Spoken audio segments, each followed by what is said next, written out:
بزار اور ترمذی میں حضرت عبداللہ ابن مسعود سے نبی صلی اللہ علیہ وسلم کا یہ ارشاد نقل ہوا ہے، ان المرأۃ عورۃ،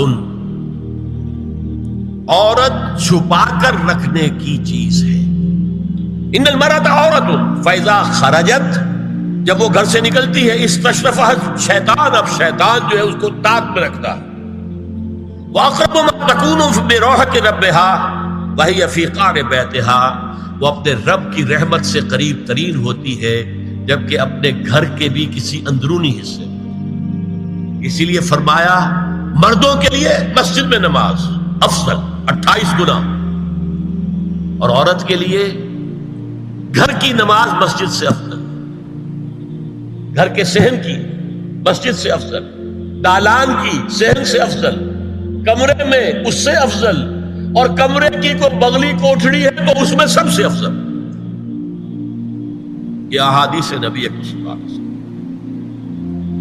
عبداللہ ابن احمد ابن حنبل نے زوائد الزہد میں اور ابن ابی شیبہ نے ابن سعد نے اپنی کتابوں میں مسروق کی روایت نقل کی ہے کہ حضرت عائشہ جب تلاوت قرآن کرتے ہوئے اس آیت پر پہنچتی تھی وَقَرْنَ فِي بُيُوتِكُنَّ، تو بے اختیار رو پڑتی تھی۔ قرآن کہتا ہے اپنے گھروں میں رہو۔ حضرت عائشہ نے شہادت عثمان کے بعد باہر نکل کر لشکر کی قیادت کی، پھر ساری عمر افسوس تھا کہ میں نے غلط کہا۔ حافظ ابو بکر بزار حضرت انس سے روایت کرتے ہیں کہ عورتوں نے حضور سے عرض کیا کہ ساری فضیلت تو مرد لوٹ کے لے گئے، وہ جہاد کرتے ہیں، خدا کی راہ میں بڑے بڑے کام کرتے ہیں، ہم کیا عمل کریں کہ ہمیں بھی مجاہدین کے برابر اجر مل سکے؟ جواب میں آپ نے فرمایا من قعدت منکن فی بیتہا فإنہا تدرک عمل المجاہدین، تم میں سے جو شخص اپنے گھر میں بیٹھی رہے گی وہ مجاہدین کا اجر حاصل کرے۔ یہ ایک ہوا کا رخ ہے، بتایا جا رہا ہے، یہ نظام ہے جس کو اس شکل میں دیا جا رہا ہے۔ اب آئیے سورہ نور کی طرف۔ یا ایھا الذین آمنوا لا تدخلوا بیوتا غیر بیوتکم حتی تستأنسوا وتسلموا علی اہلہا ذالکم خیر لکم لعلکم تذکرون۔ اہل ایمان ہرگز مت داخل ہو اپنے گھروں کے علاوہ کسی اور گھر میں جب تک کہ تم ان کے ساتھ مانوس نہ ہو جاؤ، اذن نہ لے لو، ان پر سلام نہ کرو، یہی تمہارے لیے خیر بہتر ہے۔ اس کے بعد تفصیل آئی ہے، اس میں میں اس وقت نہیں جا رہا۔ اور جو لوگ اس پر عمل نہیں کرتے ان کے بارے میں قرآن مجید کیا کچھ، حضور کیا کچھ فرما رہے ہیں یہ آپ سن لیجیے، بہت سخت احکام۔ عن ابی ہریرہ رضی اللہ عنہ ان رسول اللہ صلی اللہ علیہ وسلم قال لو ان امرأ اطلع عليك بغیر اذن فخذفته بحشاة ففقعت عینه ما كان عليك من جناح، متفق علیہ، بخاری اور مسلم دونوں کی ہے۔ اگر کوئی شخص تمہارے گھر میں بغیر اجازت کے داخل ہو جائے اور تم اس کی سزا کے طور پر اس پر کنکریاں پھینکو اور اس کی آنکھ پھوٹ جائے کنکری سے تو تم پر کوئی گناہ نہیں۔ بغیر اجازت کے گھر میں آ گیا ہے، بغیر اذن کے، بغیر استئذان کے کنکریاں مارو اور کنکری سے آنکھ پھوٹ جائے، فما کان علیک من جناح، کوئی حرج نہیں۔ اب آ رہی ہے اصل آیت،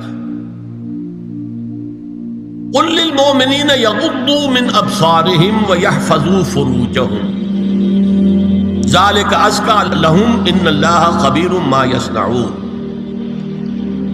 وقل للمؤمنات یغضضن من ابصارهن ویحفظن فروجهن ولا یبدین زینتهن الا ما ظہر منها وَلْيَضْرِبْنَ بِخُمُرِهِنَّ عَلَى جُيُوبِهِنَّ وَلَا يُبْدِينَ زِينَتَهُنَّ إِلَّا لِبُعُولَتِهِنَّ أَوْ آبَائِهِنَّ أَوْ آبَاءِ بُعُولَتِهِنَّ أَوْ أَبْنَائِهِنَّ أَوْ أَبْنَاءِ بُعُولَتِهِنَّ أَوْ إِخْوَانِهِنَّ أَوْ بَنِي إِخْوَانِهِنَّ أَوْ بَنِي أَخَوَاتِهِنَّ أَوْ نِسَائِهِنَّ أَوْ مَا مَلَكَتْ أَيْمَانُهُنَّ أَوِ التَّابِعِينَ غَيْرِ أُولِي الْإِرْبَةِ مِنَ الرِّجَالِ أَوِ الطَّفْلِ الَّذِينَ لَا يَظْهَرُوا عَلَى عَوْرَاتِ النِّسَاءِ وَلَا يَضْرِبْنَ بِأَرْجُلِهِنَّ لِيُعْلَمَ مَا يُخْفِينَ مِنْ زینتہن وتوبوا الی اللہ جميعا ایھا المؤمنون لعلکم تفلحون۔ یہ لمبی آیت ہے۔ اہل ایمان، اے نبی کہہ دیجئے اہل ایمان مردوں سے اپنی نگاہیں نیچی رکھا کریں اور اپنی شرمگاہوں کی حفاظت کریں، یہی ان کے لیے زیادہ پاکیزہ عمل ہے۔ ان اللہ خبیر بما یصنعون، اور جو کچھ وہ کر رہے ہیں اللہ اس سے واقف ہے۔ وَقُلْ لِلْمُؤْمِنَاتِ يَغْضُضْنَ مِنْ أَبْصَارِهِنَّ، اور مومن عورتوں سے بھی کہہ دیجئے کہ وہ اپنی نگاہیں جو ہے نیچی رکھا کریں، وَيَحْفَظْنَ فُرُوجَهُنَّ، اپنی شرمگاہوں کی حفاظت کریں، وَلَا يُبْدِينَ زِينَتَهُنَّ إِلَّا مَا ظَهَرَ مِنْهَا، اور اپنی زینت کو ظاہر نہ کیا کریں سوائے اس کے کہ جو بالکل ظاہر ہو جائے۔ قُلْ لِلْمُؤْمِنِينَ يَغُضُّوا مِنْ أَبْصَارِهِمْ وَيَحْفَظُوا فُرُوجَهُمْ ذَلِكَ أَزْكَىٰ لَهُمْ إِنَّ اللَّهَ خَبِيرٌ بِمَا يَصْنَعُونَ۔ نوٹ کر لیجئے کہ یہ کہاں ہو رہا ہے؟ گھر میں داخلے کے بعد۔ گھر میں داخلہ اجازت سے، اور داخلہ ہوگا صرف محرموں کا، گھر کے اندر جو ہے وہ نامحرم تو نہیں آئے گا۔ یہ میں آگے بیان کر رہا ہوں۔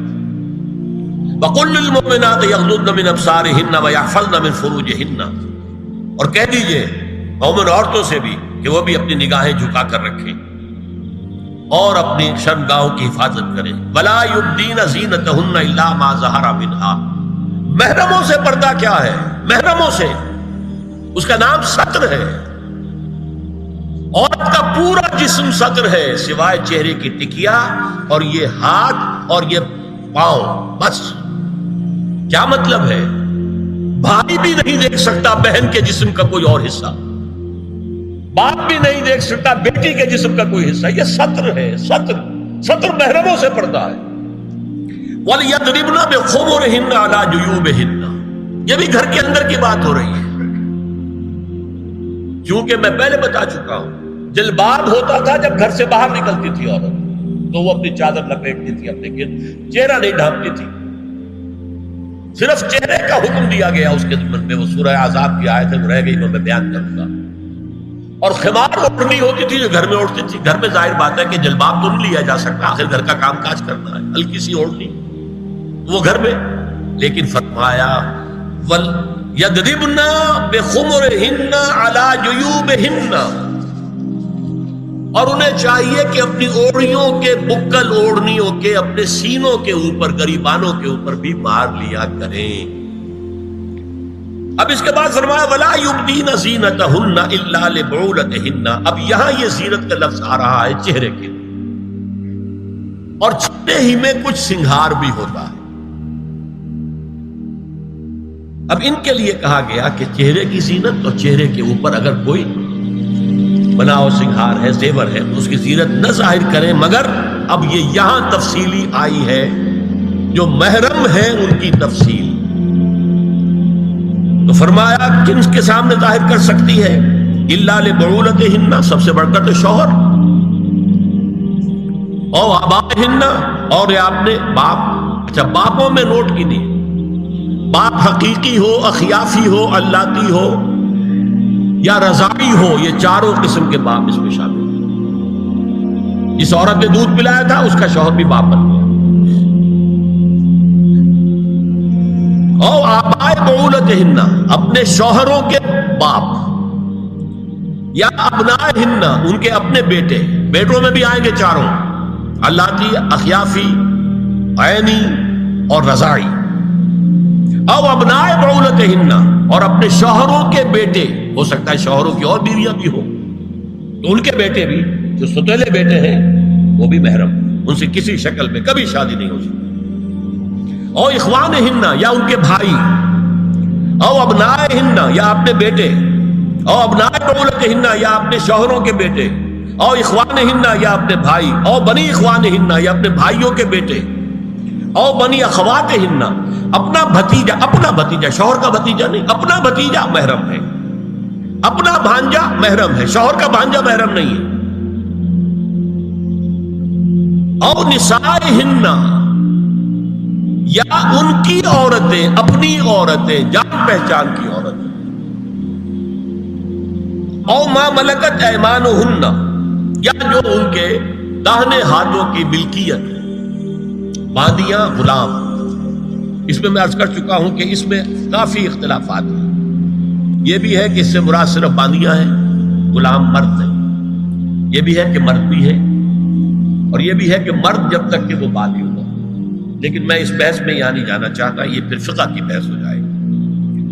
اب التابعین غیر اولی الاربہ، کچھ ایسے لوگ بھی ہوتے ہیں، کوئی کسی کے گھر میں کوئی اندھا آدمی رہ رہا ہے یا کوئی اور کسی وجہ سے کوئی مریض ہے، اسے آپ نے بنا دے رکھی ہے، انہیں عورتوں سے کوئی سروکار نہیں ہوتا۔ اب الطفل الذین لم یظہروا علی عورات النساء، یا وہ بچے کہ جن پر ابھی عورتوں کے پوشیدہ حالات واضح ہی نہیں ہے، پتہ ہی نہیں ہے انہیں، ابھی انہیں جنس کا کوئی احساس ہی نہیں۔ یہ ہے فہرست جو دی گئی ہے کہ جن کے سامنے عورت کھلے چہرے کے ساتھ اور اپنی جو اضافی زینت بھی ہو، کوئی زیور وغیرہ یا کوئی بھی سرما وغیرہ ڈالا ہوا ہے یا کوئی سرخی کو لگائی ہے معمولی سی، تو اس کے ساتھ آ سکتی ہے، اور یہ وہ رشتے ہیں کہ جن سے کسی حالت میں بھی نکاح نہیں ہو سکتا۔ آگے سنیے، وَلَا يَضْرِبْنَ بِأَرْجُلِهِنَّ لِيُعْلَمَ مَا يُخْفِينَ مِنْ زِينَتِهِنَّ، اور چلتے ہوئے اپنے پاؤں زور سے نہ مارے کہ ان کی زینت ظاہر ہو جائے۔ اگر کوئی پازیب پہنی ہوئی ہے، کوئی جھنجھنو وغیرہ ہے، تو اب اگر پاؤں مار کر چلے گی تو خواہ ذہن جائے گا بیٹھے ہوئے کا کہ کوئی ہاتھ دھل جا رہی۔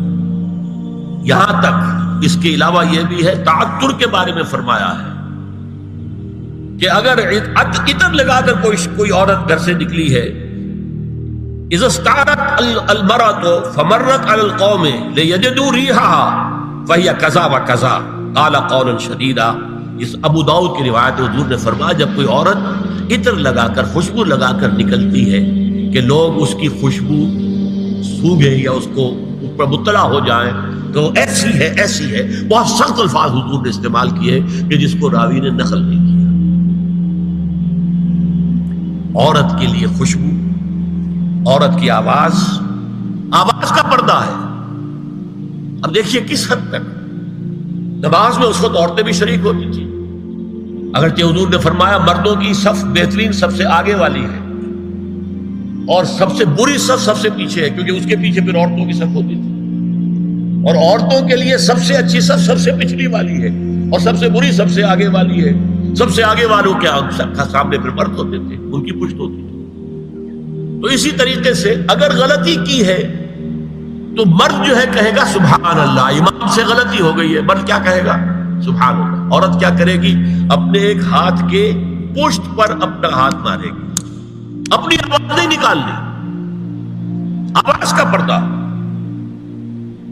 چھونے کا پردہ یہاں تک ہے کہ حضور نے کبھی کسی عورت سے ہاتھ نہیں ملایا، اور آپ جب بیعت بھی لیتے تھے تو بس زبانی الفاظ کہلوائے اور کہا ٹھیک ہے بیعت ہو گئی، یا ایک کپڑا پکڑا، اس کا ایک سرا اپنے ہاتھ میں دوسرا سرا اس خاتون کے ہاتھ میں، یا ایک تشت کے اندر پانی بھرا، اس میں ایک طرف اس نے انگلیاں ڈال لی اور ایک طرف حضور کی انگلیاں۔ لیکن مسافر لا اسافر النساء، ایک دفعہ ہوا بھی کہ بعض خواتین نے جب بیعت کی ہے تو پھر انہوں نے ہاتھ آگے بڑھایا مسافر کے لیے، حضور نے فرمایا انی لا اسافر النساء، میں عورتوں سے مسافرہ نہیں کرتا۔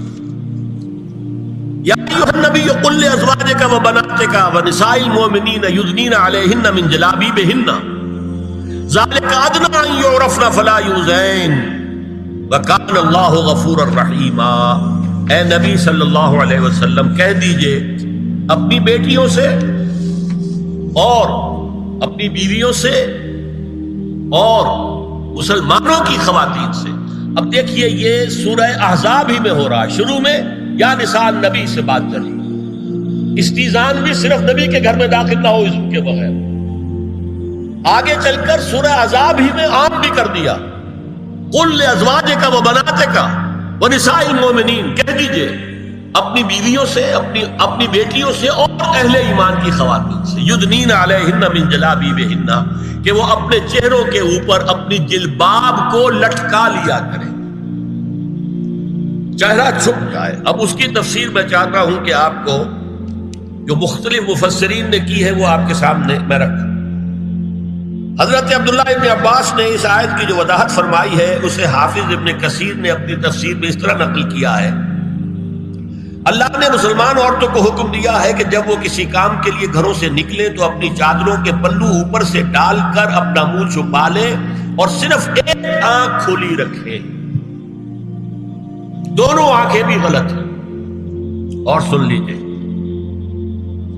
ابن جریر اور ابن منذر کی روایت ہے کہ محمد بن سیرین یہ ایک تابعی ہے نے حضرت عبیدہ السلمانی یہ صحابی ہے سے اس آیت کا مطلب پوچھا. انہوں نے جواب میں کچھ کہنے کی بجائے اپنی چادر کو اس طرح اوڑھا کہ پورا سر اور پیشانی اور پورا منہ ڈھانک کر صرف ایک آنکھ کھولی رکھی. اور سنیے ابو بکر بن عبداللہ ابن عربی نے یدنین علیہن من جلابیبہن کا مفہوم ان الفاظ میں بیان کیا ہے تغطى به وجهها حتى لا يظهر منها الا عينها اليسرى. عورت اپنی چادر کو پورے وجود پر ڈھانپ لے اور اس طرح چہرے کو بھی ڈھانپے کہ صرف بائیں آنکھ کھلی رہے.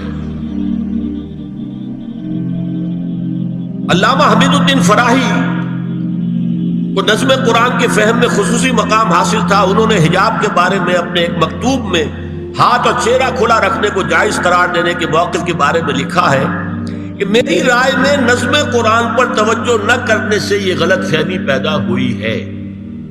وہی بات کہ سورہ احزاب میں گھر سے باہر کا پردہ ہے اور سورہ نور میں گھر کے اندر کا پردہ ہے. بہرحال الحق احق بان یتبع، حق جو ہے وہ اس کا زیادہ حقدار ہے کہ اس کی پیروی کی جائے. میں اس مسئلے پر مطمئن ہوں اور میرے نزدیک اجنبی سے پورا پردہ کرنا واجب ہے اور قرآن نے یہی حجاب واجب کیا ہے جو شرفاء میں مروج ہے بلکہ اس سے بھی قدر زائد. مولانا فراہی کا یہ مکتوب ماہنامہ حیات نو بلیریا گنج انڈیا کے اکتوبر سن 92 کے شمارے میں شائع ہوا. یہ ہے علماء کی رائے. حضرت ام سلمہ اور حضرت میمونہ نبی صلی اللہ علیہ وسلم کے پاس بیٹھی تھی. اتنے میں حضرت ابن ام مکتوم آ گئے. نبی صلی اللہ علیہ وسلم نے ان دونوں سے فرمایا احتجبا منہ، ان سے پردہ کرو. ازواج نے عرض کیا یا رسول اللہ الیس اعمی لا یبصرنا ولا یعرفنا، حضور کیا یہ اندھے نہیں ہیں؟ یہ نہ ہمیں دیکھ رہے ہیں نہ ہمیں پہچانتے ہیں. فرمایا افعمغایان انتما، کیا تم دونوں بھی اندھی ہو؟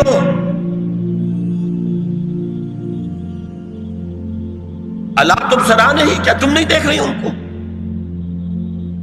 حضرت ام سلمہ تصریح کرتی ہیں ذالک بعد ان امر بالحجاب، یہ جب حجاب کا حکم آ گیا تھا تب حضور نے پھر یہ حکم دیا. اس کی وجہ کیا تھی؟ حضرت عبداللہ ابن مکتوم کا گھر میں آنا جانا تھا. تو اگرچہ اندھے ہیں لیکن یہ کہ یہ بار بار کا آنا جانا اس سے فتنے کا ایک دروازہ کھل سکتا. اس دروازے کو بند کر دیا گیا. حضرت عائشہ کے پاس ایک نابینا آیا تو انہوں نے اس سے پردہ کیا. کہا گیا کہ آپ اس سے پردہ کیوں کرتی ہیں، یہ تو آپ کو نہیں دیکھ سکتا.